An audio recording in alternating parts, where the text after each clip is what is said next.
안녕하십니까, 김주성입니다. 함께 읽는 성경 말씀 시작합니다. 오늘 아침 읽을 말씀은 요한계시록 10장입니다. 제목은 다시 예언하여야 하리라. 계시 가운데서 작은 두루마리를 먹으라고 지시를 받은 요한은 그것을 먹고 입에서 꿀같이 단 경험을 합니다. 그리고 배에는 쓰게 되었습니다. 에스겔도 계시 가운데서 두루마리를 먹으라는 지시를 받고 먹는 경험을 한 적이 있습니다. 꿀같이 달다고 했습니다. 그런데 요한은 배에서 쓴 경험을 합니다. 요한이 받은 작은 두루마리는 다니엘서의 예언입니다. 다니엘서의 마지막 때에 관한 예언이 많은 사람들에게 열리게 될 예언입니다. 하지만 온전히 깨닫지 못한 부분에서 쓴 경험도 할 것이라고 예언되었습니다. 요한계시록 10장 1절부터 11절까지 낭독합니다. 내가 또 보니 힘센 다른 천사가 구름을 입고 하늘에서 내려오는데 그 머리 위에 무지개가 있고 그 얼굴은 해 같고 그 발은 불기둥 같으며 그 손에는 펴놓인 작은 두루마리를 들고 그 오른발은 바다를 밟고 왼발은 땅을 밟고 사자가 부르짖는 것 같이 큰 소리로 외치니 그가 외칠 때 7 우레가 그 소리를 내어 말하더라. 7 우레가 말을 할 때 내가 기록하려고 하다가 곧 들으니 하늘에서 소리가 나서 말하기를 7 우레가 말한 것을 인봉하고 기록하지 말라 하더라. 내가 본 바 바다와 땅을 밟고 서 있는 천사가 하늘을 향하여 오른손을 들고 세세토록 살아계신 이 곧 하늘과 그 가운데 있는 물건이며 땅과 그 가운데 있는 물건이며 바다와 그 가운데 있는 물건을 창조하신 이를 가리켜 맹세하여 이르되 지체하지 아니하리니 7째 천사가 소리내는 날 그의 나팔을 불려고 할 때에 하나님이 그의 종 선지자들에게 전하신 복음과 같이 하나님의 그 비밀이 이루어지리라 하더라. 하늘에서 나서 내게 들리던 음성이 또 내게 말하여 이르되 네가 가서 바다와 땅을 밟고 서 있는 천사의 손에 펴놓인 두루마리를 가지라 하기로 내가 천사에게 나아가 작은 두루마리를 달라 한즉 천사가 이르되 갖다 먹어버리라. 내 배에는 쓰나 내 입에는 꿀같이 달리라 하거늘 내가 천사의 손에서 작은 두루마리를 갖다 먹어버리니 내 입에는 꿀같이 다나 먹은 후에 내 배에서는 쓰게 되더라. 그가 내게 말하기를 내가 많은 백성과 나라와 방언과 임금에게 다시 예언하여야 하리라 하더라.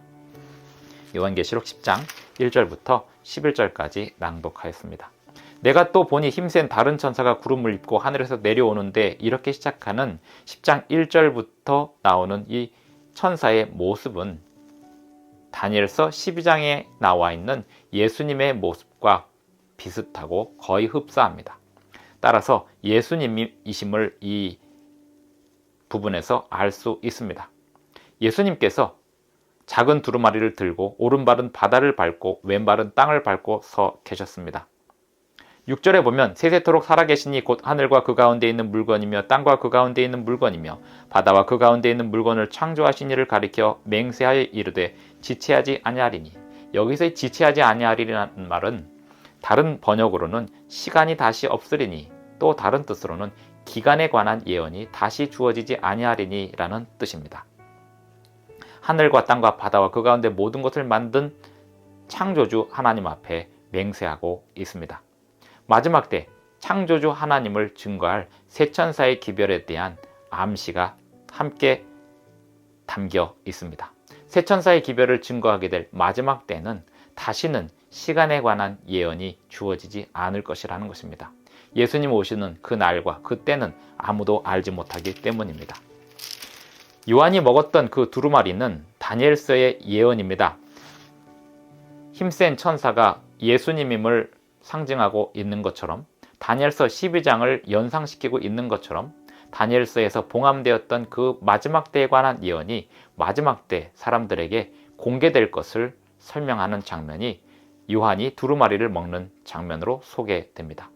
내가 천사에게 나아가 작은 두루마리를 달라 한즉 천사가 이르되 갖다 먹어버리라. 내 배에는 쓰나 내 입에는 꿀같이 달리라 하거늘 말씀을 먹을 때 그 말씀에 대한 깨달음으로 인하여 매우 단 경험을 합니다.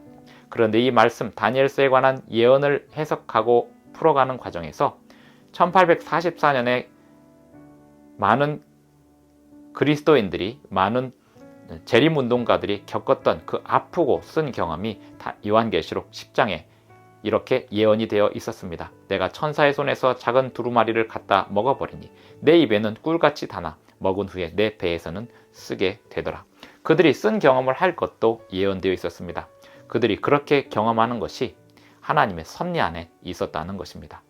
그리고 그렇게 쓰게 되기까지 그들은 많은 부분에 있어서 하나님의 말씀을 바르게 깨닫고 함께 부흥을 경험하였습니다. 그리고 그들이 다시 예언하여야 될 사명을 갖게 됩니다. 1844년 이후에 예수님 오실 때까지 다시 예언하여야 될 내용은 무엇일까요? 세 천사의 기별, 각 시대의 대쟁투, 그리고 하늘 성소에 관한 기별입니다. 그리고 마지막 때 짐승과 또 하나님의 표를 받는 백성들의 이야기, 그것이 다시 예언하여야 될 이야기가 되겠습니다. 요한계시록 12장부터 나오는 13장, 14장의 세 천사의 기별, 그것은 마지막 때 예언하도록, 마지막 때 증거되도록 우리에게 주어져 있습니다. 우리는 이렇게 다시 예언하여야 할 그 사명을 가지고 살아가는 사람들입니다. 예수님 오실 때까지 세 천사의 기별을 우리의 삶으로 증거하는 그러한 생애를 우리 모두가 완수하기를 바랍니다. 기도하시겠습니다. 하늘에 계신 우리 아버지, 오늘도 우리에게 새 날을 주셔서 감사합니다. 오늘 우리에게 주시는 그 예언의 사명을 우리가 온전히 감당할 수 있도록 도와주시옵소서. 예수님의 이름으로 기도합니다. 아멘. 감사합니다. 오늘도 행복한 하루 되시기 바랍니다.